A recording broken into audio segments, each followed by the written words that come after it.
되시길 바랍니다. 할렐루야. 주 예수의 은혜와 평강이 있을지어다. 신년에도 인사했지만 또 구정설이지요. 한번 인사하겠습니다. 새해 복 많이 받으십시오. 자, 그런데 이 복을 누가 주십니까? 하나님이 주시죠. 하나 더 붙이겠습니다. 하나님께서 주시는 복을 받으시기를 축복합니다. 네, 우리는 보통 인사할 때 어떻게 인사하냐면 많은 인사법이 있지만 어떻게 지내십니까? 잘 지내십니까? 이런 이제 인사를 합니다. 이 말 속에는 지금 잘 살아가고 있냐라고 하는 것이 담겨 있죠.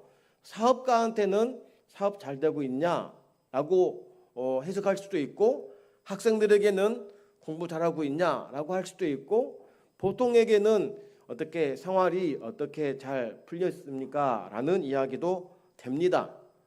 저마다의 이 메시지가 담겨 있는데, 우리들은 이렇게 세상의 현실적인 문제 앞에서 이러한 궁금증을 묻고 안부를 묻습니다. 사업이 잘 됩니까? 건강합니까? 공부는 잘하고 있니? 이런 것들이죠. 그러나 하나님께서 우리에게 물으시는 질문은 어떤 질문일까요?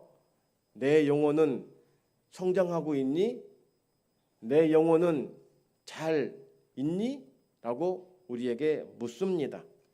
이 말은 겉으로 보일 때에는 형통해 보이고 좋아 보일지 몰라도 하나님이 없는 삶의 속은 사실 공허할 수밖에 없기 때문인 것입니다. 많은 사람들이 이 어려움을 겪고 있습니다. 어떤 어려움이냐? 겉으로는 별 문제 없는데 힘들어 지쳐 있는 사람들이 너무나 많이 있다라고 하는 것이죠.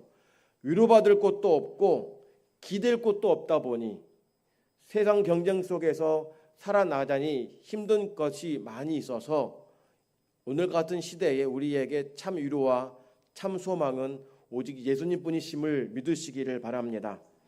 오늘 본문 기록했던 요한 3서는 사도 요한이 기록을 했습니다. 이 기록될 당시는 소아시아 지역에 있는 교회들에게 편지한 내용이에요. 특정한 교회가 아니라 소아시아 지역에 있는 작은 교회들에게 사도 요한이 편지를 보내는데, 이 시대적 상황이 어떠하느냐? 꼭 지금 우리가 겪고 있는 것과 별반 차이가 없습니다. 시대는 혼란스럽죠. 교회는 분열이 일어나고 있죠. 거짓이 난무하고 있죠. 이러한 시대적 상황 속에서 사도 요한이 한 성도에게 이름을 지칭하면서 내 영혼이 잘된 같이 내가 범사에 잘되고 강건하기를 내가 축복한다, 이 편지를 쓰는 것입니다. 시대적인 암담한 상황, 복잡한 것들이 많이 있지만 문제의 원인이 어디 있냐를 지적하기보다도 한 성도의 믿음에 대해서 너 믿음 참 좋다, 네 믿음이 잘된 것만큼 너의 삶도 잘되기를 내가 축복한다, 이렇게 편지하고 있는 것입니다. 지금 이 시기는, 요한 3서 시기는 로마 네로 황제 이후에 기독교 사회가 점점 불온한 종교로 인식이 되어 갔을 때입니다. 기독교 자체가 사회적으로 지탄을 받고 탄압을 받았던 시대였던 것이죠. 더욱이 이 도미티아누스 황제가 기독교에 대해서 황제 숭배를 거부한다라고 해가지고 본격적 박해를 그렇게 극렬하게 했습니다. 나라가 박해를 한 겁니다. 기독교 박해를.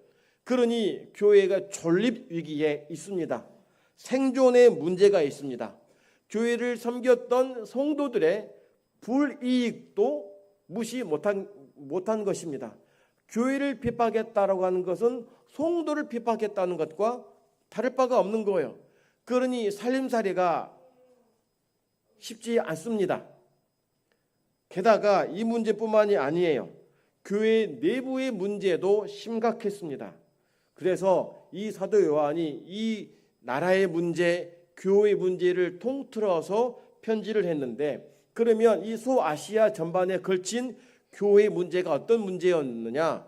첫 번째로는 순회 전도자들을 제대로 영접하지 않던 맞이하지 않는 문제가 있습니다. 이게 어떤 이야기냐면 지금 우리 교회야 우리나라야 여러 교단이 많이 있습니다. 크고 작은 교단, 그다음 미미한 교단이 있습니다. 그런 교단 중심으로 교회가 잘 운영해 나가고 있는데 이 당시는 그렇지 않아요. 교단적 체계가 잘 잡혀 있지 않기 때문에 사도들이나 순회 전도자들이 복음의 열정을 가지고 교회를 돌아다니면서 마을을 돌아다니면서 복음을 전합니다. 그러면 교회는 이 순회 전도자들과 사도들의 삶을 책임져 주어야 돼요. 돌아다니면서 말씀을 증거하니까 교회가 이들의 삶을 책임져 줘야 되는데 교회가 딱히 공식적으로 사립이라고 한 책정된 것이 없습니다. 그러니까 교회 안에 성도들 중에서 은혜 받은 사람이 이 사도들과 순회 전도자들을 환대한 것입니다. 그래서 그 중에 한 사람이 사도 요한이 누구를 지칭하냐면 가이오를 지칭합니다. 6절 다 같이 함께 읽어보겠습니다. 6절입니다. 시작. 그들이 교회 앞에서 너의 사랑을 증언하였느니라. 내가 하나님께 합당하게 그들을 전송하였으면 좋으리로다. 아멘. 그러면서 가이오가 순회 전도자들을 영접하고 돕는 것에 대해서 어떻게 또 말하냐면 8절 읽어보겠습니다. 그러므로 우리가 이 같은 자들을 영접하는 것이 마땅하니 이는 우리로 진리를 위하여 함께 일하는 자가 되게 하려 함이라. 아멘. 진리를 위해서 함께 일하는 자가 된다라고 하는 것입니다. 순회 전도자들을 돕는 것도 진리를 위해 함께 일하는 자다라고 행동하는 것입니다. 아니 그러면 순회 전도자들과 사도들이 올 때에 기꺼이 환대하고 영접하고 도와주고 있는데 도대체 무슨 문제가 있을까라고 우리가 이해를 못하겠는데, 그런데 사실 이 상황은 어떤 상황이냐면 거짓 사도들도 등장했습니다. 진리를 전하는 사도와 복음 전도자들도 있었지만 이에 나란히 거짓 선지자들도 있어 왔습니다. 그래서 성도들의 돈을 갈취하고 교회를 분열시키고 교회를 파괴시키는 일을 한 것입니다. 그러니 교회 안에서 이 순회 전도자들과 사도들이 오면 교회가 어떤 마음을 갖냐면 혹시 이 사람도 이단이 아닌가? 거짓 사도가 아닌가? 이런 의심을 한 거예요. 지금은 좀 덜하지만 한참 신천지가 아주 그냥 극성을 부릴 때에 초신자가 오면 교회가 맞이를 해야 되는데 의심의 눈초리를 먼저 가졌습니다. 혹시 신천지가 아닌가? 몰래 와가지고 송도라고 해가지고 교회를 와해시키려고 하는 것 아닌가? 늘 의심을 가졌습니다. 또 처음 오신 분이 또 열심히 하면 이것도 이상하게 보는 겁니다. 그러니 순회 전도자들과 사도들이 정말로 진리를 전하고 있는데 교회 안에 이러한 마음이 있다 보니까 이 사역자들을 성도들이 제대로 품겠습니까? 환대하겠습니까? 아니라는 거예요. 의심이 먼저 들어오니까 지갑도 덜 열리게 되고 환대가 아니라 거부하는 것들이 심심찮게 있게 됩니다. 그 당시 이단하면 영지주의자들이었습니다. 이 이야기는 제가 나중에 또 하겠습니다. 그러다 보니까 환대를 해야 될 것인지 아니면 거부를 해야 될 것인지 이런 분별 사이에 오락가락하다 보니까 교회가 어려움에 봉착해 있었습니다. 두 번째 어떤 문제를 가지고 있었느냐? 소아시아 지역에서는 특히 이 교회 내에 권위를 가지고 사리사욕을 일삼았던 사람이 있었습니다. 바로 디오드레베라는 사람을 이 사도 요한이 지칭한데요. 우리 9절 말씀 함께 읽어보겠습니다. 내가 두어 자를 교회에 썼으나 그들 중에 으뜸되기를 좋아하는 디오드레베가 우리를 맞아들이지 아니하니. 아멘. 특히 디오드레베는 사도 요한의 권위를 인정하지 않습니다. 순회 전도자들도 영접하지 않습니다. 그리고 그들을 영접하려는 성도들을 오히려 나무라고 그들을 쫓아내기까지 합니다. 악한 말로 교회 지도자들을 비방합니다. 공동체를 어지럽히는 겁니다. 어떻게 이럴 수가 있습니까? 근데 이 일을 한 것입니다. 누가요? 디오드레베가. 그러면 디오드레베는 어떤 사람이냐? 사회적인 지위도 있을 뿐더러 교회 안에서도 어느 위치에 있었던 사람으로 추정합니다. 추정하는 것입니다. 왜냐하면 순회 전도자들을 개인 자격으로 쫓아낼 수는 없어요. 평신도가 쫓아낼 수는 없습니다. 그러니 교회 내 어떤 위치를 가진 중직자 역할이기 때문에 오는 순회 전도자들을 그냥 쫓아낸 것입니다. 이것은 단순한 문제가 아닙니다. 교회의 권위를 무시하는 아주 심한 반항인 것입니다. 이것은 내가 교회 위치에 있고 내가 교회 중심에 있다라는 인식이 강한 사람이 디오드레베인 것입니다. 그러니 교회가 평안하겠습니까? 자기 마음대로 자기 생각대로 교회를 좌지우지하는 사람이 디오드레베였다라고 하는 것입니다. 세 번째 문제, 언급한 대로 거짓 교사들입니다. 영지주의자들, 이단들이죠. 영지주의자들은 어떤 사상을 가지고 있냐면 예수님의 성육신을 부정합니다. 육체를 악한 것으로 간주를 해요. 그리고 영적 지식이 많아야만이 구원을 얻는다라는 것이 강했습니다. 성경을 많이 알아야만이 구원 얻는다. 이게 강한 것입니다. 자, 요한일서 4장 2절부터 3절의 말씀 함께 다 같이 읽어보겠습니다. 이로써 너희가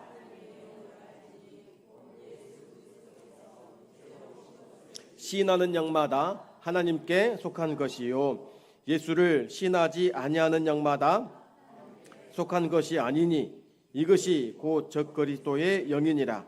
오리라 한 말을 너희가 들었거니와 지금 벌써 세상에 있느니라. 아멘. 이미 세상에 있다고 하는 것은 이미 교회 안에 이러한 자들, 영지주의자들이, 이단들이 교회 안에 침투해 있었다라고 하는 거예요. 그러니 어떻습니까? 순회 전도자들이 누가 진짜인지를 구별해야 되고, 거기서 디오드레베가 자기 권위를 가지고 자기 마음대로 좌지우지하려고 하죠. 이미 이단들이 득세하고 있죠. 이러니 신앙을 제대로 간수하기가 어려웠다고 하는 것입니다. 이러한 상황 속에서 사도 요한이 편지 쓰기를 맨 처음에 사랑하는 자여라고 인사를 합니다. 그가 누구냐? 가이오입니다. 사도 요한은 가이오를 어떻게 소개하느냐? 진리 안에 행한 자라고 칭찬합니다. 형제를 사랑으로 영접했다고 또 칭찬합니다. 사도적 권위에 순종한 자라고 사도 요한이 가이오를 칭찬합니다. 시대적 문제 가운데서 힘들어하고 있었지만 그중에 가이오는 진실되게 믿음을 가졌고 순회 전도자들을 품에 안고 또 영접을 하고 사도적 권위에 순종한 사람이라고 칭찬한 것입니다. 그래서 사도 요한이 오늘 본문에 말하기를 네 믿음이 참 좋다. 네 영혼이 잘된 것 같이 네가 범사에 잘되고 강건하기를 내가 축복한다라고 하는 것입니다. 그 당시 믿음을 지키기 어려웠던 시대 속에서 가이오가 믿음을 잘 지켰음을 인정한 것입니다. 나라의 위기가 있었죠. 교회의 위기가 있었습니다. 이걸 가리켜서 문제가 어디 있느냐? 해법을 찾기 위해서 나라가 왕이 믿는 자가 뽑혀야지 하고 문제를 지적하기보다도 교회 안에 이런 어려움이 있을 때에 한 사람의 믿음의 사람이 바르게 세워짐이 중요하다라고 하는 것을 편지를 통해 우리에게 일러주고 있습니다. 성도 여러분, 교회가 건강해지려면 어떻게 해야 되겠습니까? 기도와 말씀만이 해답입니까? 물론 틀린 말은 아닙니다. 그러나 성도 한 사람 한 사람, 여러분 한 사람 한 사람이 영혼이 건강해야 교회가 건강하다는 사실을 믿으시길 바랍니다. 여러분, 교회 위기가 어디서 옵니까? 왜 교회가 분란이 있고 분열이 있고 싸움이 있습니까? 성도 한 사람 한 사람의 영혼의 위기에서부터 시작이 된 것입니다. 하나님 보지 않고 믿음 중심이 아니라 개인의 감정과 생각에 치우친 인간의 욕심이 시작이 된 것입니다. 그래서 사도 요한이 진리 위에 선 성도에게 위로와 또 격려의 편지가 오늘 본문의 말씀인 것입니다. 사랑하는 가이오야, 내 영혼이 잘된 것 같이 내가 범사에 잘되고 강건하기를 내가 축복한다라고 편지를 쓴 것입니다. 요한서신에서 이 사랑하는 자라는 표현이 자주 등장합니다. 오늘 본문에서는 가이오이지만 그러나 전체를 볼 때에 이 사랑하는 자는 누구를 지칭하냐면 진리 안에 참 믿음을 가진 성도를 사랑하는 자라고 말합니다. 여러분 모두가 우리가 그렇게 사랑하는 자라는 것입니다. 하나님 안에서 사랑받는 자인 것입니다. 예수 그리스도 안에서 선택받은 우리들이 복음 안에 거하는 자가 참 사랑하는 자임을 믿으시기를 바랍니다. 여기에는 사도 요한이 세 가지로 우리에게 말해줍니다. 영혼이 잘된 것 같이입니다. 이것은 이미 확정입니다. 가이오, 네 믿음이 잘 되었어 라고 인정하는 것입니다. 잘되다라고 하는 것은 형통하다예요. 번영하다라는 뜻이 있습니다. 영혼의 형통입니다. 믿음의 형통이에요. 믿음이 깊고 잘 열려있다라고 하는 것입니다. 여러분, 영혼이 잘됨이 어떤 의미가 있겠습니까? 어떻게 해야 영혼이 잘됩니까? 진리 안에 행할 때입니다. 믿음의 견고함입니다. 하나님과의 올바른 관계가 있을 때입니다. 거룩함과 사랑의 열매가 있을 때 진리 안에서 행함이 결국 영혼의 잘됨인 것입니다. 성도 여러분, 여러분 모두에게 이 영혼의 잘됨의 복이 있기를 축복합니다. 하나님과의 올바른 관계가 최고의 형통인 것입니다. 두 번째로 이 형통의 근본을 가지고 영혼이 잘됨이 결국에 범사가 잘되기를 바라마지 않습니다. 범사에 잘된다 어떤 의미입니까? 삶의 전 영역입니다. 삶의 전 영역입니다. 가정이든 생업이든 관계나 사역 모든 부분에 있어서 세속적 성공에만 국한두는 것이 아니라 이 모든 것들이 영혼의 형통과 결부되어 있기 때문에 하나님께서 범사에 너의 삶에 주의 손이 함께 하실 것이다 라고 복을 주는 것입니다. 우리는 잘 살기 위해서 노후를 잘 보내기 위해서 물질을 많이 모으기도 하고 건강을 우리가 나름 또 힘쓰기도 합니다.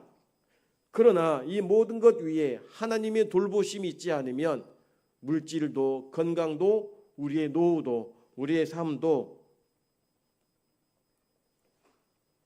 우리에게 원하는 대로 이루어지지 않습니다. 오직 하나님의 돌보심이어야 한다는 것이죠. 여러분 모두의 삶 가운데 범사가 잘되는 축복이 있기를 주 이름으로 축복합니다. 세 번째로는 강건함입니다. 강건하다 어떤 뜻일까요? 늘 우리가 기도할 때 강건하기를 기도하고 또 이렇게 성경에도 강건함이 있는데 쉽게 표현하자면 건강하라는 의미가 강합니다. 이것은 누가복음 5장 31절에 동일하게 표현되고 있습니다. 함께 읽어보겠습니다.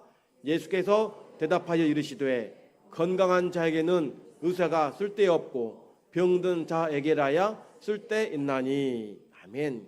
그렇습니다.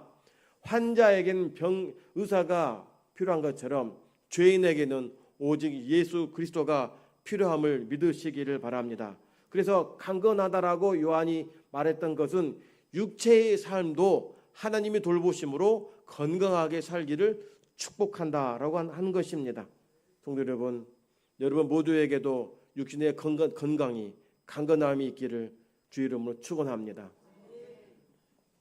자, 이 사도 요한이 가이오에 쓴 편지에서 이 축복도 내용도 순서가 있습니다. 그냥 말하는 것이 아니라 다 의미가 있는 것입니다. 첫 번째가 뭡니까? 영혼의 형통입니다. 두 번째로는 범사의 형통이고 세 번째가 육체의 강건이라는 것이에요. 요한은 네가 범사에 잘되고 강건한 것처럼 네 영혼이 잘되기를 기도한다 이렇게 말하지 않습니다. 반대로 합니다. 영혼이 기준이에요. 영혼이 첫 번째입니다. 왜 그럴까요? 영혼이 중요하기 때문에 그렇습니다. 모든 만물을 창조하시고 나서 오직 유일한 사람에게 하나님이 그 코에 생기를 불어 생명이 되게 하셨습니다. 동물도 살아있으나 생명이 없어요. 오직 사람에게만큼 생명을 주어서 하나님 형상으로서 하나님 닮은 존재로서 살게 하신 것입니다. 이게 우리에게 가장 중요한 부분입니다.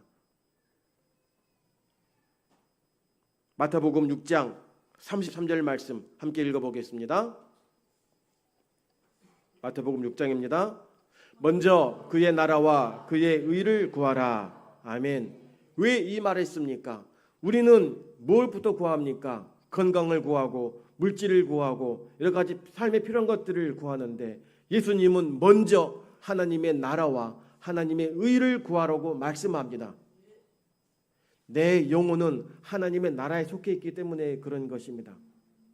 우리의 초점과 우리 시선과 첫 번째가 하나님의 나라에 하나님께 있으면 이 모든 것들은 우리가 누려야 될 것들, 우리가 필요한 것들을 하나님께서 채워주신다라고 말씀하고 있기 때문에 그렇습니다. 성도 여러분, 우리의 영혼이 무너지면 모든 것이 무너집니다. 그러나 영혼이 하나님 앞에 견고해지면 여러분 환경이 나를 옥죄다 하더라도 결코 무너지지 않음을 믿으시길 바랍니다. 다니엘 보십시오.